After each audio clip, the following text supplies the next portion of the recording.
parte voy a hacer una introducción de la fisiología cardiovascular. Me voy a dar un poquito un marco en las primeras diapositivas. La fisiología cardiovascular dentro del contexto de toda la fisiología.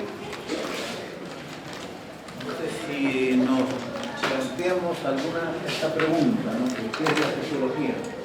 Si hubiera más bien en la exposición cualquier duda, comentario, quieran ustedes aclarar, pueden interrumpir en cualquier momento. Entonces, esta pregunta, ¿qué es la fisiología? En la fisiología estudiaremos los procesos biológicos, ¿no es cierto? Parte del estudio de la fisiología en los organismos, en los seres humanos. Entonces, vamos a estudiar sistemas corporales, pero a distinto nivel.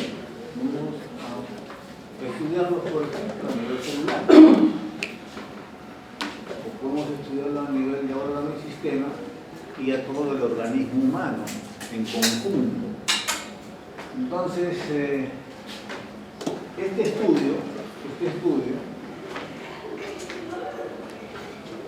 una de las cosas que hace la fisiología es cómo estos sistemas biológicos cambian con la exposición, por ejemplo, a una actividad física, por ejemplo, el deporte, o por ejemplo, cómo cambian estos sistemas biológicos con la exposición a la altura. Entonces, son condiciones distintas del medio ambiente, ¿no? Cuando está en reposo, tiene un sistema, tiene un funcionamiento a como está en actividad física.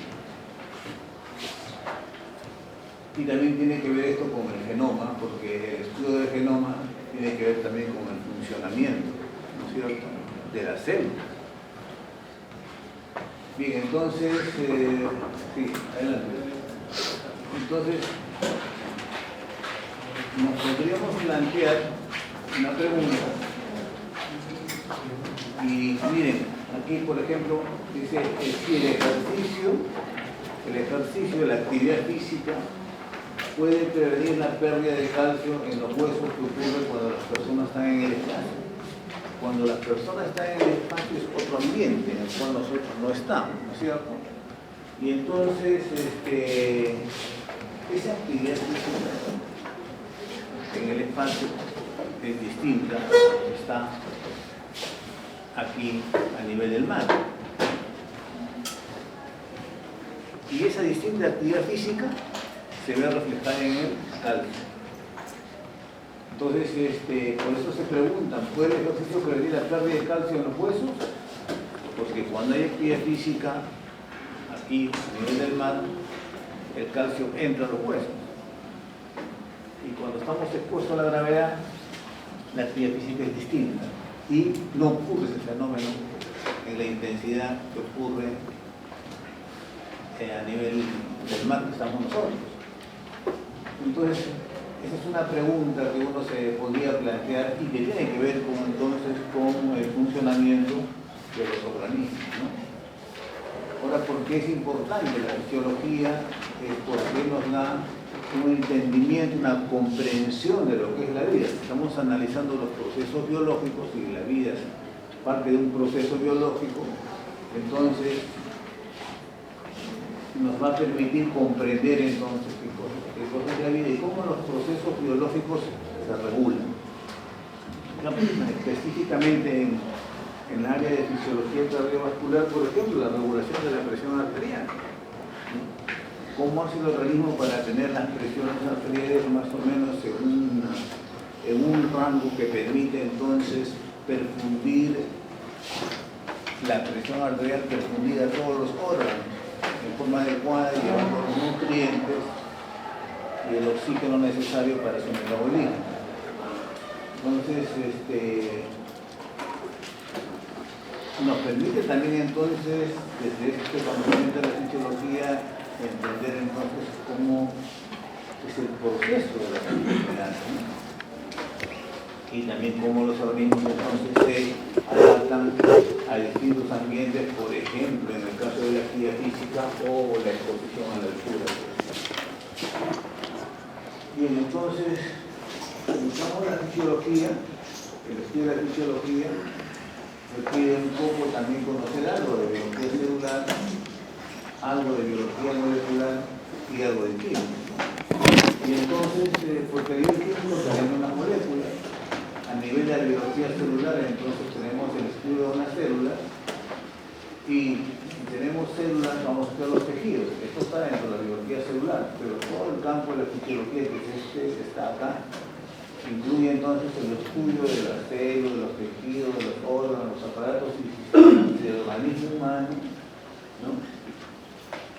Entonces, fíjense más o menos lo que está dando una reseña de cómo ubicarnos en el estudio de la fisiología. Entonces, entrando ya al tema, que es fisiología cardiovascular, entonces nos planteamos otra pregunta. ¿Por qué es necesario el sistema circulatorio? El sistema circulatorio tiene un órgano central que es el corazón y los vasos sanguíneos. Entonces, ¿por qué es necesario eso? Entonces, un primer elemento para responder esta pregunta es que toda célula requiere de sustratos metabólicos. ¿Cuáles son esos sustratos? Por ejemplo, oxígeno. Cualquier célula va a tener una glucosa y requiere un mecanismo para eliminar productos del metabolismo. Célula viva, entonces requiere de sustratos, procesa un metabolismo en su interior, en su citoplasma, y tiene que producir elementos de desecho de ese metabolismo. Por ejemplo, el anhídrido carbónico, que lo van a producir todas las células, ¿cierto? O el ácido láctico, si se desarrolla en la célula muscular. La célula muscular produce en su metabolismo ácido láctico y tiene que ser eliminado eso. Entonces, los organismos unicelulares tienen un proceso de difusión y transporte con el medio ambiente a través de la membrana. Pero nosotros somos multicelulares. Y como somos multicelulares, al costado de una célula tenemos otra célula. Y al costado de esto tenemos otra célula. No tenemos el medio externo, el medio ambiente, para poder hacer el intercambio. Entonces, este es el hecho fundamental para que requiere el sistema circulatorio. ¿Quiénes lo requieren? Los organismos multicelulares. Entonces, sus células no están en contacto con el medio ambiente. Y para la función celular, ¿qué cosa requerimos? Intercambio de sustratos, así como lo tenía una sola célula, ¿no es cierto? El intercambio era la célula con el medio externo. Pero estas células, en los organismos multicelulares, intercambian sustratos. Y también entonces se requiere un sistema de transporte. Ese sistema de transporte lo hacen los vasos sanguíneos. Los vasos sanguíneos transportan sustancias metabólicas entre las células y la sangre y el medio ambiente. Entonces ahí nace la necesidad entonces de que la presencia de un sistema circulatorio. Entonces, fundamental tener estos dos conceptos: la necesidad de intercambio de nutrientes o sustratos y la función de transporte del sistema circulatorio. ¿Hay alguna pregunta hasta acá? ¿Una aclaración? Bien, entonces todo órgano tiene esta estructura, cualquier órgano, un vaso que se subdivide en vasos más pequeños y llega a un capilar. Entonces, cualquier órgano tiene esta estructura, esta anatomía, ¿no? Que le va a llegar por una arteria a sus células que se van subdividiendo y llega a un capilar, ¿no? será un capilar sistémico, y si estamos en el pulmón será un capilar pulmonar. Y de ahí las venas más pequeñitas, las vénulas y las venas más grandes. Estructura de una arteria, estructura de una vena. Una de las diferencias importantes es la presencia en las venas de válvula, y el otro es el grosor de músculo que hay aquí en la capa media, que es mayor en la arteria que en la vena.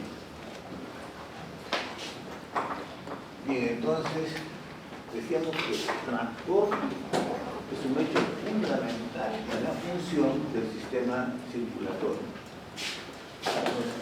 Esta función del transporte en el sistema cardiovascular, acá tienen una serie de ejemplos y sustancias en esta barra vertical, ¿no?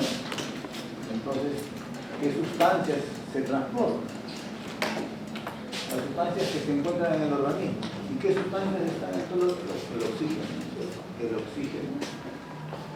¿Desde dónde es transportado? Desde los pulmones, que es donde es la conexión entre el medio externo, el aire, y la entrada al medio interno por la vía respiratoria.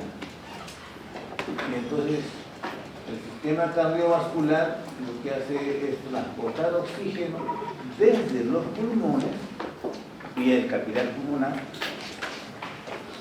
hacia todas las células. Entonces, función de transporte, acá es un ejemplo de cómo estas sustancias, acá, por ejemplo, estoy dando el ejemplo de los pulmones, se transporta desde el pulmón a todas las células a través del sistema circulatorio. O las sustancias que se mueven de una célula a otra, de una célula a otra. Por ejemplo, las hormonas. Las hormonas se producen en una célula, ¿no es cierto? Esas células eliminan la hormona al torrente circulatorio, y entonces, ¿desde dónde hace ese transporte? Las células endocrinas de la glándula respectiva, ¿no? Y tenemos T3 y T4 producido por la hormona tiroidea. Tenemos T3 y T4 entonces producidos por las hormonas por las células tiroideas, ¿no? Entonces, desde ahí, por el sistema de transporte cardiovascular, se va a ir a las células donde la hormona T3 y T4 va a actuar. O sustancias que son eliminadas del organismo, que es otro grupo. Por ejemplo, desechos metabólicos, que son transportados desde todas las células a los riñones, ¿no es cierto? Que vamos a eliminar, por ejemplo, por los riñones, urea, ¿no es cierto? También electrolitos. Entonces, los desechos metabólicos desde las células de los riñones. O, por ejemplo, ¿qué vamos a eliminar? Dióxido de carbono, anhídrido carbónico, producto del metabolismo de las células. ¿Desde dónde lo vamos a llevar? Por el sistema circulatorio, desde todas las células del organismo, ¿no? Desde las neuronas, desde el hígado, hasta la célula muscular, su metabolismo produce anhídrido carbónico, y al final eso tiene que terminar en el pulmón. El anhídrido carbónico tiene que terminar, ¿quién se encarga de ese transporte? Es el sistema circulatorio. Entonces, dentro de esta misma pregunta, entonces, ¿dónde se realiza el intercambio de sustrato? En los vasos capilares. Los vasos capilares. El capilar es una estructura del sistema circulatorio que está cerca de todas las células del cuerpo. Entonces, esto es un capilar. Dentro de sangre, dentro están los glóbulos rojos, las plaquetas, el plasma. Este es un capilar, es una hilera células endoteliales. Este es un capilar, acá no hay músculo. Y entonces, alrededor de cosa hay otras células. Otras células. Aquí entonces vamos a desarrollar el intercambio entonces de productos, ¿no? Entonces, a la parte anatómica genera células endoteliales, zona de intercambio, aquí, sustancias liposolubles y hidrosolubles. Entonces, el otro elemento es el transporte. El transporte, tenemos entonces un órgano central, que es el corazón, y un sistema que sale de acá, desde este ventrículo izquierdo hacia la aorta, va a todo el cuerpo, por los vasos, y va a retornar por el lado venoso hacia el lado derecho del corazón. Es el lado derecho del corazón. Este es un esquema circulatorio del circuito sistémico. Lado izquierdo del corazón, aorta, distribuye por todo el cuerpo, y después viene el pasaje entonces a las venas, después de haber pasado por los capilares, ¿no? Viene el retorno por las venas hacia el lado derecho del corazón. Entonces aquí este es el sistema de transporte, ¿no? Entonces, vía digestiva entran los nutrientes por el proceso de la nutrición, la alimentación. Y entonces eso pasa a sistema circulatorio. Y de ahí lo llevará todas las células del cuerpo. O aquí, el sistema circulatorio, estos son los sistemas renales, y aquí está la unidad funcional que es el glomérulo. Y acá está la arteria renal, ¿no es cierto? Indica el flujo de sangre del glomérulo. Este esquema me va a permitir entonces mostrar el otro elemento. El medio externo en relación con el aparato circulatorio. Vía digestiva, alimentos de la vía externa entran a nuestro cuerpo, ¿no es cierto? Entonces hay una interacción entonces con el medio externo, y igualito aquí en el sistema renal. ¿Qué es lo que pasa?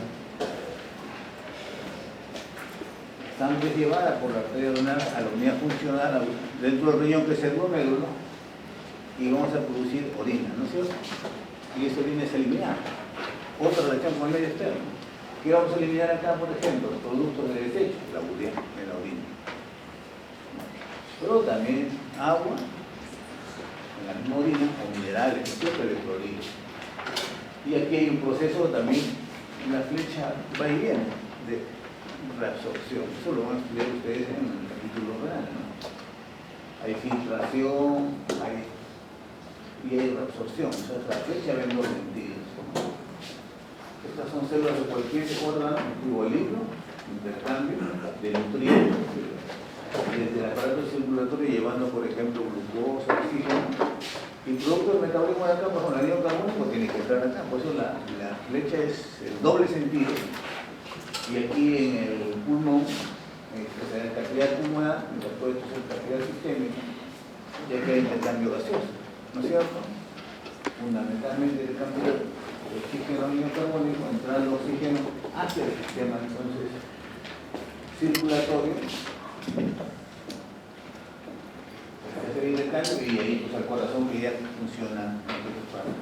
Entonces tenemos un órgano central que es el corazón, el sistema de vasos, el sistema de transporte. Al final, y eso lo vamos a explicar en las siguientes clases, cómo el corazón ejerce una presión para lanzar la sangre y poder transportar sus productos hacia la circulación pulmonar o hacia la circulación sistémica, y tener la otra función importante, que es el transporte.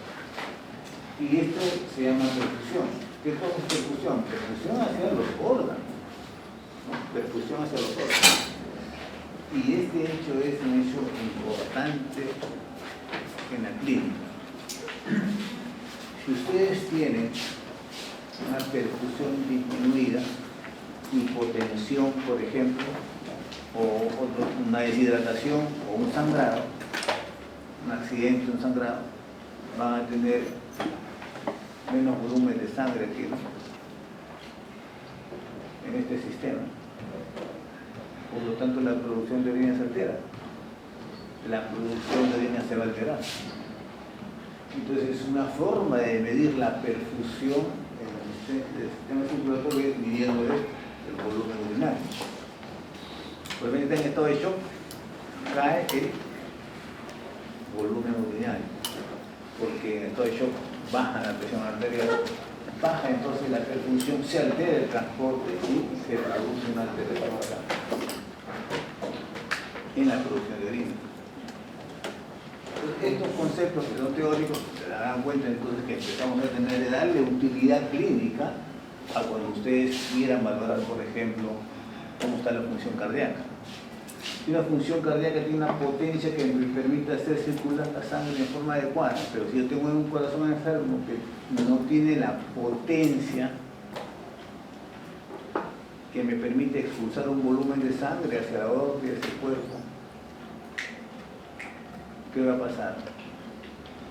Si hay un infarto grande, se produce un estado extremo, un shock cardiogénico, baja la presión, baja el volumen de expulsión del corazón porque el corazón está dañado, tiene una zona infartada que significa necrosis de las células miocárdicas. Por lo tanto, la función del corazón de expulsar un volumen de sangre se ve afectada y entonces función de transporte se altera. Y yo lo puedo evaluar, por ejemplo, desde aquí, desde el volumen urinario, para mostrar la interacción también con nosotros, con otros órganos. Pero obviamente también, si quiero hacer el examen circulatorio, me iré a la intensidad de los pulsos. Tengo que ver cómo está la amplitud del pulso. El paciente está con baja de presión, bajo flujo, bajo gasto cardíaco, se llama eso, que le baja la presión. Mido la calidad del pulso medido por la amplitud. Cuando en sus estudios ya con clínica verán eso. ¿Cómo se define eso? Entonces, pueden estar la amplitud en las carótidas, en las femorales, arterias grandes. Y eso altera entonces la función de perfusión de transporte. Y se puede valorar clínicamente al paciente. En estado de shock tiene, por ejemplo, pulso filiforme, con una amplitud disminuida. Así como tiene flujo urinario disminuido acá, su onda de pulso de la sala del corazón. Pero puede ser un problema del corazón, ¿no? En el ejemplo de un infarto. Que está deshidratado, ¿cierto? Pierde por diarrea o pierde por vómitos, su volumen intravascular se altera. Entonces ya no tiene los 5 litros normales. Se choca, perdió un litro, se choca, baja la presión y también se va a alterar la función de la producción de orina. Y puedo medir en un paciente deshidratado hipotenso la función de estado de shock, lo puedo volver acá con la producción de orina. Y en ese caso que le estoy dando el ejemplo de la deshidratación, el corazón está funcionando bien. El corazón funciona bien. Y entonces, esto es ya un poco revisando la parte anatómica, ¿no? La vena cava superior, la aurícula derecha, acá tenemos una válvula interpuesta entre la aurícula derecha y la ventrícula izquierda, la válvula tricúspide, el ventrículo derecho, y acá hay otra válvula, la válvula pulmonar, todo esto en color azul, la arteria pulmonar derecha, izquierda, y este es el pulmón. La función de esta circulación pulmonar es llevar acá sangre con un nivel de anhídrido carbónico alto, hacer el intercambio acá, producir el intercambio acá y también recibir la cantidad de oxígeno del pulmón y retornar eso hacia el lado izquierdo del corazón. O sea, esta sangre venosa que viene por la vena cava inferior y la vena cava superior tiene bajo contenido de oxígeno, ¿cierto? Y alto contenido de anhídrido carbónico.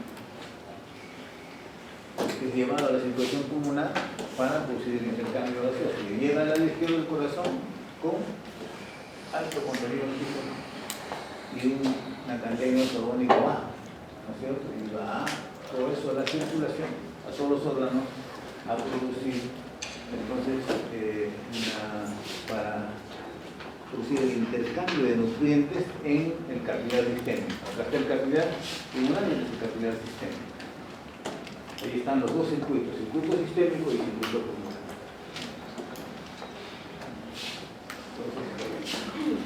Este es un alveolo, ¿sí?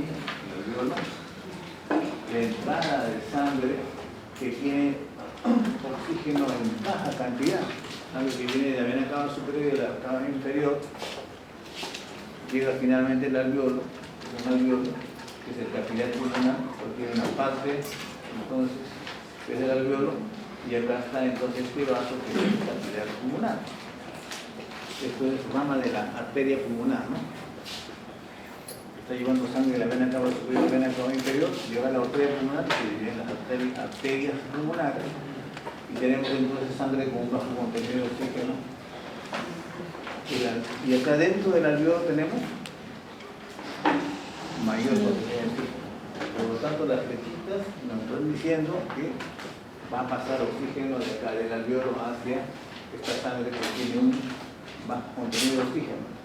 Todo este proceso se realiza acá en este capilar y al final tenemos una sangre que entra una sangre venosa por la arteriola pulmonar, que se enriquece por ese intercambio gaseoso de oxígeno y acá termina saliendo por la vena pulmonar que tiene entonces un alto contenido de oxígeno.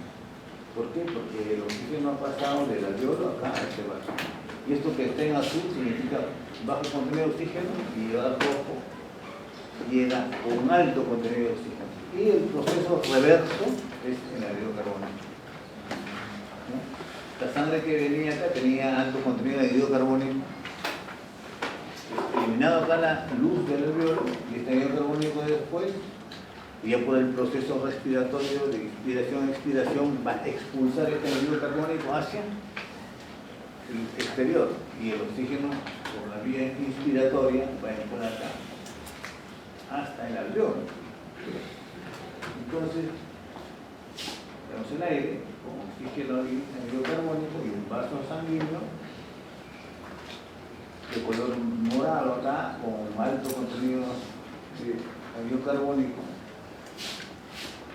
Perdón, acá tenemos el intercambio, dicen que se produce acá para terminar produciendo una sangre que acá tenía bajo contenido de oxígeno, acá con alto contenido de oxígeno que es llevado y transportado por la hemoglobina, ¿cierto? Y el proceso reverso es en el anhídrido carbónico. El anhídrido carbónico sale de acá hacia el alveolo y el proceso reverso ocurre con el oxígeno. Entonces, tenemos gradientes. ¿Qué cosa es un gradiente? Es una diferencia. Una diferencia entre la presión parcial en el alveolo y lo que es el capilar, ¿no? La presión parcial en el alveolo de un gas, en el alveolo tiene una presión determinada, tiene que haber un gradiente con una presión parcial de ese mismo gas, pero en la sangre venosa. En este caso es el capilar.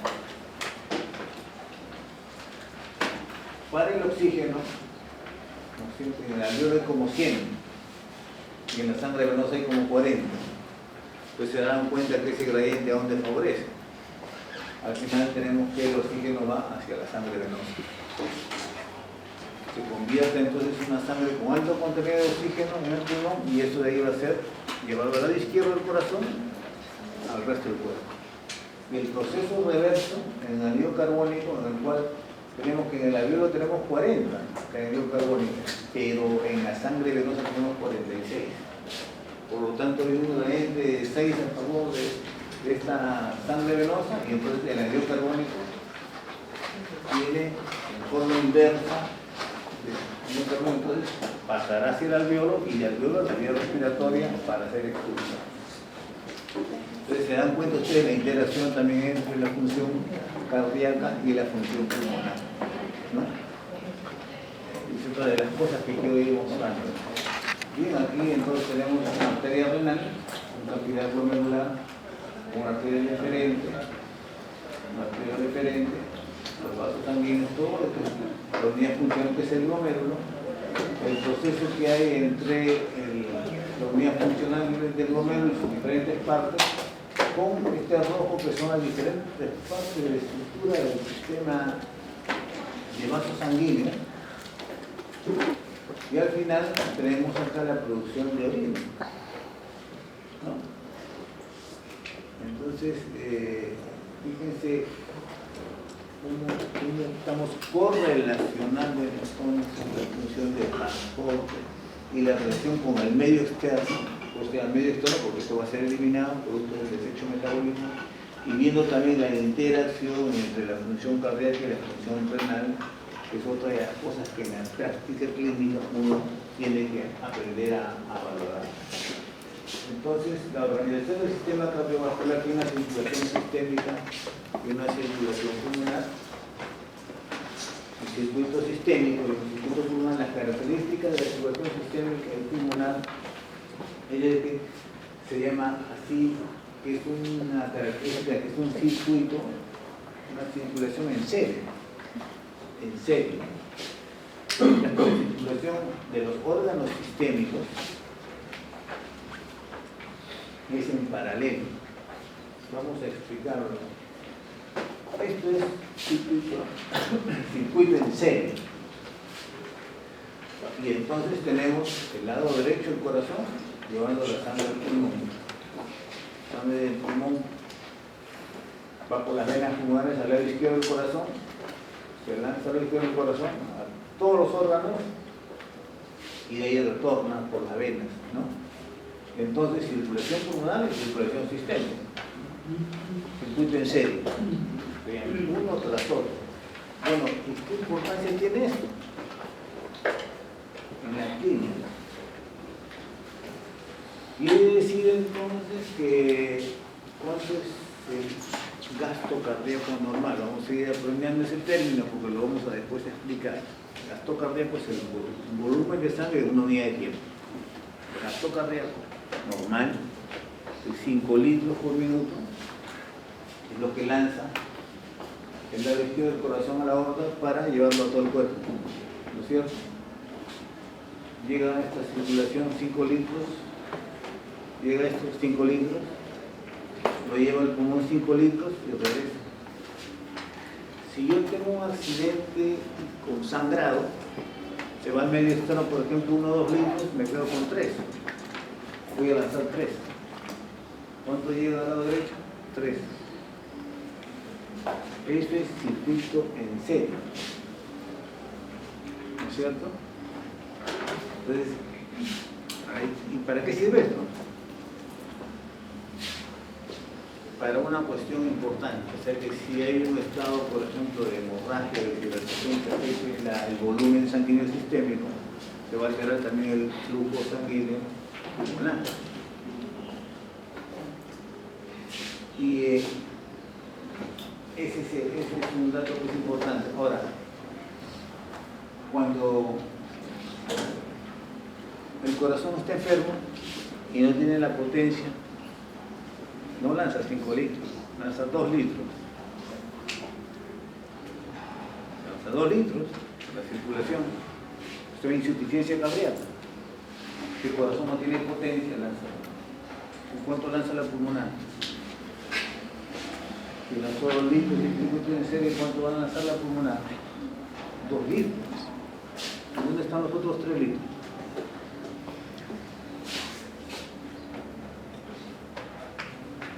¿Dónde están los otros 3 litros? En insuficiencia cardíaca, uno de los signos que van a aprender después es, ya en práctica clínica, que se produce edema.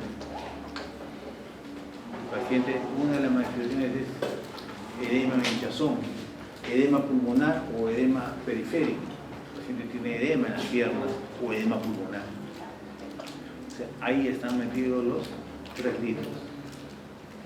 Cuando hay insuficiencia cardíaca, no hay pérdida de sangre externa, porque este es un circuito cerrado. Yo tengo una hemorragia, el circuito está externo, pérdida de sangre fuera, y una diarrea igualito.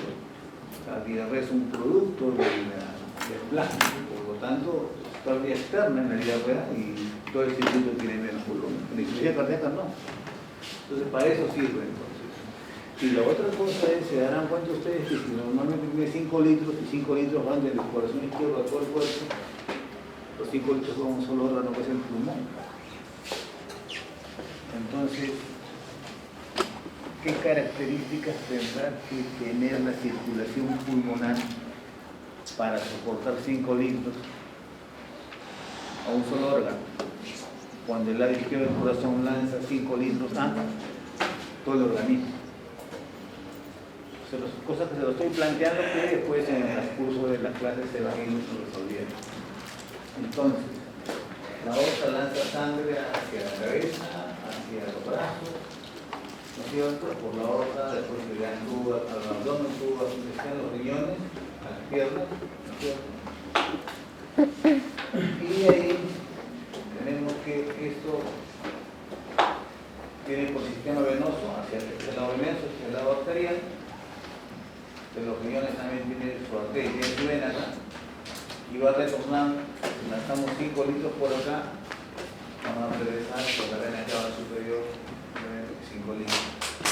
O sea, esta es la situación en paralelo, que significa flujo de sangre hacia los diferentes órganos, que es una fracción porcentual de este volumen sanguíneo. O sea, cuando yo lanzo 5 litros en la aorta, mi pulmonar va a lanzar 5 litros. Pero esos 5 litros no van a pasar por los brazos. Esos 5 litros no van a pasar por los riñones. Porque estos órganos que están aquí es una fracción porcentual de la sangre que va a la aorta. Esta es la explicación. El lado izquierdo del corazón, el 100% del volumen sanguíneo,